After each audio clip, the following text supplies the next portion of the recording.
Hello friends, welcome back to our channel ಪ್ರೀತಿಯಿಂದ ಅನುಶ್ರುತಿ. ಬನ್ನಿ, ಇವತ್ತು ನಿಮ್ಮೆಲ್ಲರಿಗೂ ಉತ್ತರ ಕರ್ನಾಟಕದ ಸ್ಪೆಷಲ್ ದಪಾಟಿ ಹೇಗೆ ಮಾಡೋದು ಅಂತ ತೋರಿಸ್ತೀನಿ.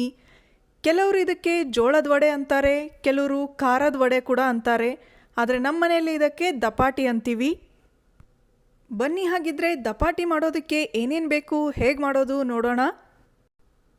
ಇದಕ್ಕೆ ಬೇಕಾಗಿರುವಂಥ ಪದಾರ್ಥಗಳು: 1 ಬೌಲ್ ಜೋಳದ ಹಿಟ್ಟು, ಅರ್ಧ ಬೌಲ್ ಗೋಧಿ ಹಿಟ್ಟು, 3 ಸ್ಪೂನ್ ಕಡಲೆಬೇಳೆ ಹಿಟ್ಟು, 3 ಸ್ಪೂನ್ ಉದ್ದಿನಬೇಳೆ ಹಿಟ್ಟು, ಸ್ವಲ್ಪ ಎಳ್ಳು, ಹಾಗೆ ಹಸಿಮೆಣಸಿನ್ಕಾಯಿ ಪೇಸ್ಟ್, ಜೀರಿಗೆ ಪುಡಿ, ಧನಿಯಾ ಪುಡಿ, ರುಚಿಗೆ ತಕ್ಕಷ್ಟು ಉಪ್ಪು, ಅಜ್ವಾನ, ಹಾಗೆ ಸ್ವಲ್ಪ ಅರಿಶಿನ. ಬನ್ನಿ ಈಗ ಮಾಡುವ ವಿಧಾನ ನೋಡೋಣ. ಮೊದಲಿಗೆ ಒಂದು ಪರಾತದಲ್ಲಿ ಜೋಳದ ಹಿಟ್ಟು, ಗೋಧಿ ಹಿಟ್ಟು, ಕಡಲೆಬೇಳೆ ಹಿಟ್ಟು ಹಾಗೆ ಉದ್ದಿನ ಹಿಟ್ಟು ಎಲ್ಲ ಸೇರಿಸಿ ಮಿಕ್ಸ್ ಮಾಡಿ. ಈಗ ಇದಕ್ಕೆ ಹಸಿಮೆಣಸಿನ್ಕಾಯಿ ಪೇಸ್ಟ್, ಜೀರಿಗೆ ಪುಡಿ, ಧನಿಯಾ ಪುಡಿ, ಉಪ್ಪು, ಅರಿಶಿನ ಎಲ್ಲದನ್ನು ಸೇರಿಸಿ ಕಲಿಸ್ಕೋಬೇಕು. ಹಸಿಮೆಣಸಿನ್ಕಾಯಿ ಪೇಸ್ಟ್ ಬದಲಿಗೆ ಅಚ್ಚ ಖಾರದ ಪುಡಿ ಕೂಡ ಉಪಯೋಗಿಸಬಹುದು. ನೀವು ಖಾರ ಹೆಚ್ಚಿಗೆ ತಿನ್ನೋರಾಗಿದ್ದರೆ ಎರಡನ್ನೂ ಕೂಡ ಬಳಸಬಹುದು. ಈಗ ಅಜ್ವಾನನ ಈ ರೀತಿ ಕೈಯಲ್ಲಿ ತಗೊಂಡು ಸ್ವಲ್ಪ ಕ್ರಷ್ ಮಾಡಿ ಹಾಕಿ, ಆಗ ಅದರ ಅರೋಮಾ ಚೆನ್ನಾಗಿ ಮಿಕ್ಸ್ ಆಗುತ್ತೆ. ಎಲ್ಲ ಹಾಕಿ ಆಯಿತು. ಈಗ ನಿಧಾನವಾಗಿ ಸ್ವಲ್ಪ ಸ್ವಲ್ಪನೇ ನೀರು ಸೇರಿಸ್ಕೋತಾ ಹಿಟ್ಟನ್ನು ನಾದ್ಕೋಬೇಕು. ಇದು ಚಪಾತಿ ಹಿಟ್ಟನ್ನು ಕಲಿಸ್ಕೊಳ್ಳೋದ್ಕಿಂತ ಸ್ವಲ್ಪ ಗಟ್ಟಿಯಾಗಿ ಇದ್ದರೆ ಒಳ್ಳೆಯದು.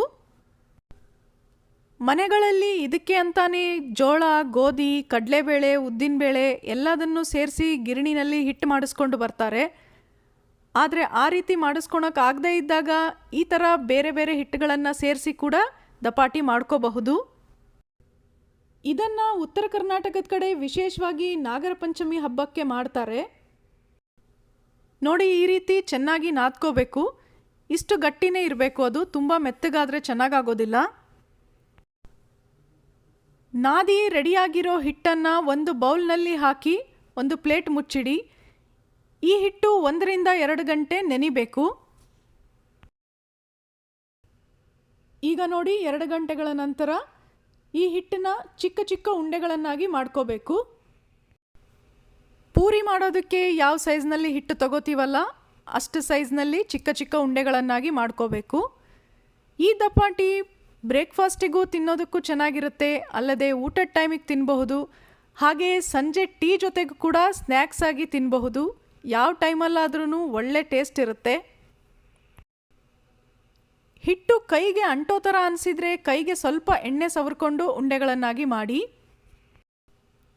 8-10 ಉಂಡೆಗಳು ರೆಡಿಯಾದ ನಂತರ ದಪಾಟಿ ತಟ್ಕೊಳೋದಕ್ಕೆ ಸ್ಟಾರ್ಟ್ ಮಾಡಬಹುದು. ನೋಡಿ, ಈ ರೀತಿ ಮಣೆ ಮೇಲೆ ಒಂದು ಪ್ಲಾಸ್ಟಿಕ್ ಹಾಕ್ಕೊಂಡು ಅದ್ರ ಮೇಲೆ ಸ್ವಲ್ಪ ಎಣ್ಣೆ ಹಚ್ಚಿ ನಂತರ ದಪಾಟಿ ತಟ್ತಾ ಇದ್ದೀನಿ. ನೀವು ಇಲ್ಲಿ ತಟ್ಟೋದಕ್ಕೆ ಹೋಳಿಗೆ ಶೀಟ್ ಉಪಯೋಗಿಸಬಹುದು ಅಥವಾ ಬಾಳೆ ಎಲೆ ಉಪಯೋಗಿಸಬಹುದು. ನಮಗದು ಯಾವುದು ಸಿಗೋದಿಲ್ಲ, ಅದರಿಂದ ನಾನು ಪ್ಲಾಸ್ಟಿಕ್ ಮೇಲೆ ಮಾಡ್ತಾ ಇದ್ದೀನಿ. ನಿಧಾನವಾಗಿ ಈ ರೀತಿ ಪೂರಿಯಷ್ಟು ಅಗಲ ಆಗೋ ಹಾಗೆ ತಟ್ಟಬೇಕು. ನಂತರ ಇದ್ರ ಮೇಲೆ ಈಗ ಸ್ವಲ್ಪ ಎಳ್ಳು ಹಚ್ಚಿ ಮತ್ತೆ ಸ್ವಲ್ಪ ಪ್ರೆಸ್ ಮಾಡಬೇಕು. ಎಳ್ಳು ಹಚ್ಚೋದು ಬೇಡ ಅನಿಸಿದ್ರೆ ನೀವು ಸ್ಕಿಪ್ ಮಾಡಬಹುದು. ಹಾಗೆಯೇ ಎಲ್ಲವನ್ನೂ ಈ ರೀತಿ ಕೈಯಿಂದ ತಟ್ಟೋದು ನಿಮಗೆ ಕಷ್ಟ ಅನಿಸಿದರೆ ಹಗುರವಾಗಿ ಲಟ್ಟಿಸ್ಕೋಬಹುದು. ನೋಡಿ, ಈ ರೀತಿ ಪೂರಿಯಂತೆ ಲಟ್ಟಿಸಿ ಕಾದ ಎಣ್ಣೆಯಲ್ಲಿ ಒಂದೊಂದಾಗಿ ಕರಿಬೇಕು.